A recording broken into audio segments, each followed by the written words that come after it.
Well, hello friends, Marcus D coming at you with a video that I'm going to call of arrowheads and brains.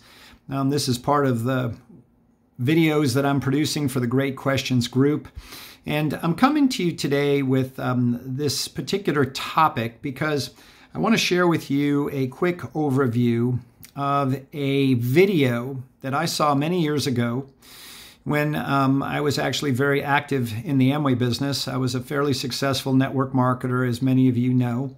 And I had actually gone to a gentleman, kind of a mentor of mine, his office warehouse. And after we were doing some business things, he said, I'm going to go ahead and I'm going to put in a video at late after hours. And he said that he would, it dealt with science. And if anybody wanted to hang around and listen, they'd be welcome to do so. Well, I've always been interested in science, always looking for evidence that would provide valid answers to the great questions. So I was very intrigued. And what's interesting is this particular video is a very simple video. I have since spoken with the gentleman that actually shared it, asked him about it, and he doesn't really remember much about it, can't remember the title of it. I certainly don't. It was many, many years ago. And so anyway, what I'm going to do is just an overview of that video because, again, it had a huge impact on me. And it basically taught me a number of different things. Number one, that we were all essentially scientists, whether we realized it or not, because we all intuitively know the way this world works on a fundamental level. We may not have all the specific formulas that scientists use to describe things, but we kind of know the way it works. And in this, what I'm going to share with you, which is what that video shared with me, bore that out, all right? And the other thing is that it was the first time I had heard a scientific defense of the design argument or the creation argument or the fact that everything in this world was actually created by an infinite intelligence, and that was scientifically validated, scientifically verified, all right? And this is an extremely broad topic. If you've listened to those introductory videos that I've done, I already talked about a huge piece of evidence just with the atomic structure of matter. But here's what this guy basically did, all right? And again, when I left that evening after having seen that video, my faith in the reality of a God who had made all of this took a quantum leap. And so again, we're going to talk about arrowheads and we're going to talk about brains. So with that in mind, what this gentleman, I'm going to hold an object up in front of the camera here if I can, get it in front of the camera, all right? And you probably can see that. That is actually a stone arrowhead, all right? And some of you may be familiar with those type of things before. But what this gentleman did was he held up a picture of this, or it was actually in a case, as I remember. And he didn't call it an arrowhead. What he said was, he said, let's consider the object before us. And he began describing what this object was. And he was saying, well, obviously it's a piece of stone. And then he would say, obviously it has, an angle here and an angle here and a matching notch, on this side and a matching notch on that side. And it seems to be, kind of little whatever you want to call them, little indentations down both edges. And the point that he was making was, he said, when we take a look at this, and this is actually a piece of stone, he said, would natural processes create a shape like this? In other words, if we were just to walk along, a creek bed, or we were out in the woods or something, and we picked up an object like this, would we instinctively believe that just time and chance, random processes had created a shape like this? And the bottom line is, we all know that no, it wouldn't. We immediately infer some kind of design. We immediately infer some kind of intelligence that made this. And that's the point that he was making. And he said this, he goes, he said, we may not know who made it. We may not know where they made it or how they made it, but we know that this particular little structure was indeed made. It was the product of some intelligence. Somebody, actually a someone, not a something, a someone made this, all right? And of course, we know of it as an arrowhead.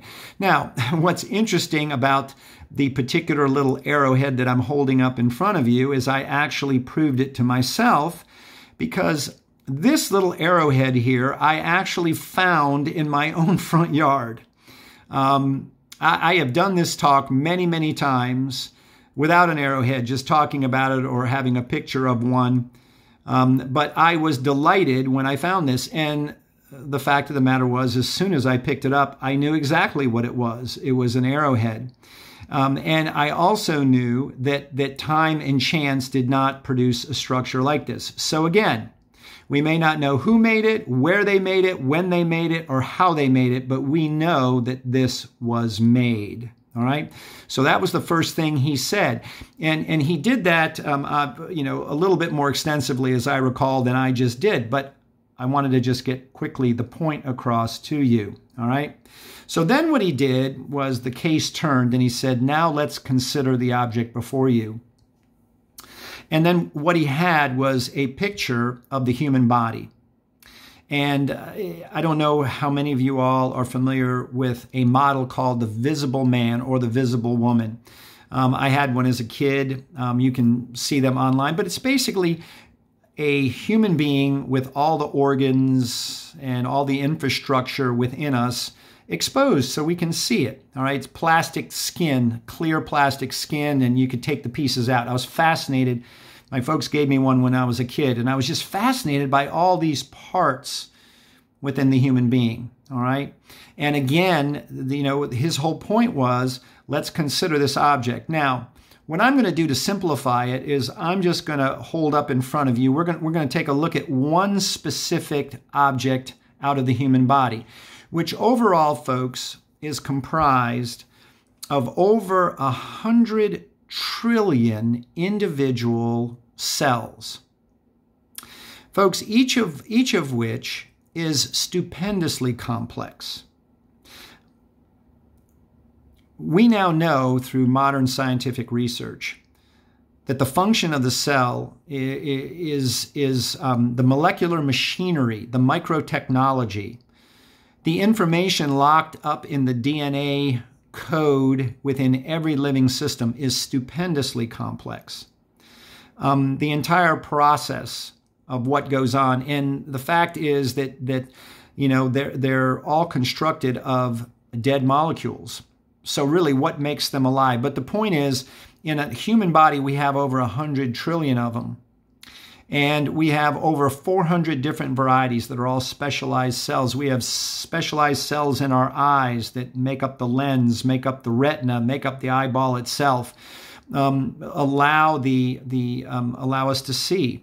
We have our heart, our lungs, our kidneys, our stomach, our liver, our lymph nodes, our blood vessels. They're all made up of our skin, our hair, on and on it goes. All specialized, highly specific functional cells that are designed to do specific things. All right, now, just to bear that out, what I want to do is I want to focus on this. Okay, this little prop I have here. Everybody knows just by looking at this what this is. I'm sure most people do. It is a little miniature model of the human brain. The human brain has been called the most complex physical system in the entire known universe. And what I want to do is just take a moment and tell you who said that. A gentleman by the name of Isaac Asimov, Dr. Isaac Asimov, perhaps the most prolific science writer ever. He's deceased now, but he was a big-time science fiction writer, but a highly qualified scientist. All right? What's interesting about him was he was an atheist. And but he made an interesting statement.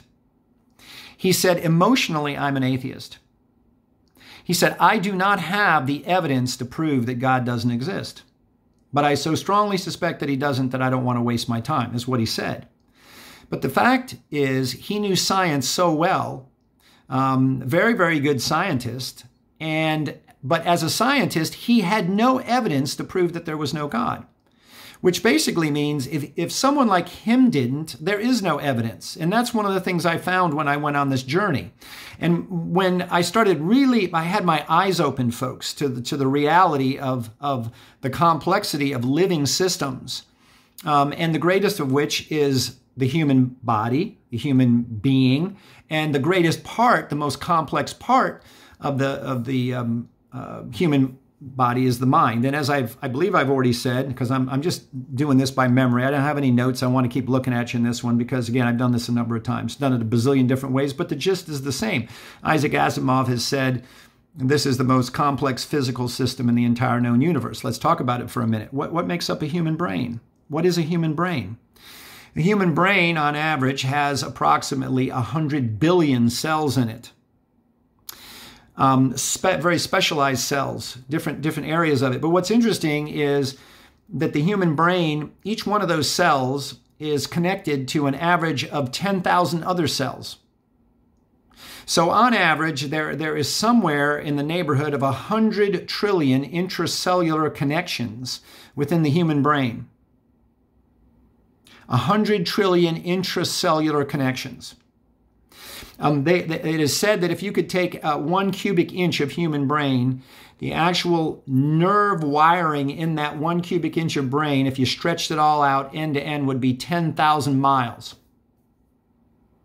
So the reality is, if we understand that something like this, where am I here? Okay, I'm trying to get this in front of the camera. If something like this could not form by chance, how can we assume that something like this would form by chance and that this was integrated into an entire human system? You want to know what's crazy about this? Our brainstem, everyone has probably heard that we use like 10% of our mental capacity. The capability of what this human brain has it defies our own ability using the brain to understand it. But I want to share something with you that is mind-blowing to me. We have a brainstem down at the bottom here. It's called the autonomic nervous system. It's called the autopilot. And what happens, folks, is there are nerves that are monitoring every system within our body. Blood flow, temperature, things that need to be repaired, food requirements, chemical balance, oxygenation, all these different things. And there is something called a solar plexus. It is one definition of it is a nerve hub that's in our abdomen, and they call it because it's solar because it goes off like it's radial, and what it does is all these nerves monitor all these systems within us, and then what they do is they all come up to the brainstem here, and our brain through our spinal column is being bombarded with 100 million sensory inputs a second. 100 million sensory inputs a second. The vast majority of which, the vast never reach our conscious mind. They are all taken care of. They're all monitored. They're all controlled. Our whole body function is controlled by the autopilot system, this brainstem, this incredibly powerful system that has been built into our brain that allows our body to function, heal itself, take care of food, take care of waste, breathing, all these things that we're not even aware of, many of which are involuntary. We have no control over. And all of this is running through a system that, again, has been called the most complex physical system in the entire known universe. And here's what I want to point out also. A lot of people go, well, we've made computer systems that are smarter. Again, I don't know whether this is the case or not, but we've obviously made huge advances in information systems, in computer systems, and now artificial intelligence. We've made all these things, and, we can match the brain. It's faster than the brain, all this. Folks, that's not the point. The point is, in order to create any of those things, intelligence had to be used to come up with those computers, these phones, AI. Intelligence was injected to make them. Computers don't pop into existence by themselves. None of that does, okay? And so the ludicrousness is believing that something this complex could possibly pop into existence by itself. All right, and that's what I mean. That's what the reality is. All right. So I just wanted to share this with you. It's a very, very rough recount of that video that I saw. But like I said, when I left that night, my mind was blown because my eyes were open. Then I'm like, wait a minute. All right. And what I'm going to do in another video is I'm going to share with you the 4 conditions. I call them the 4 P factors. All right.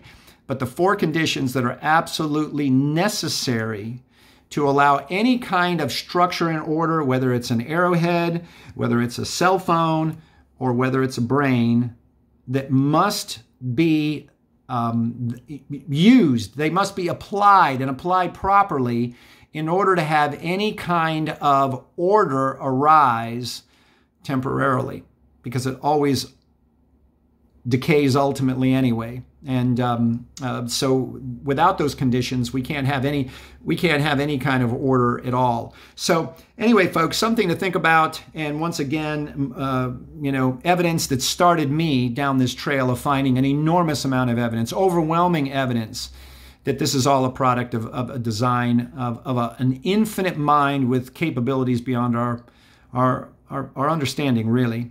And so it's really cool to see some of this stuff. So anyway, hope that was something helpful to you and something to think about. Okay, take care. We'll talk again. Bye-bye.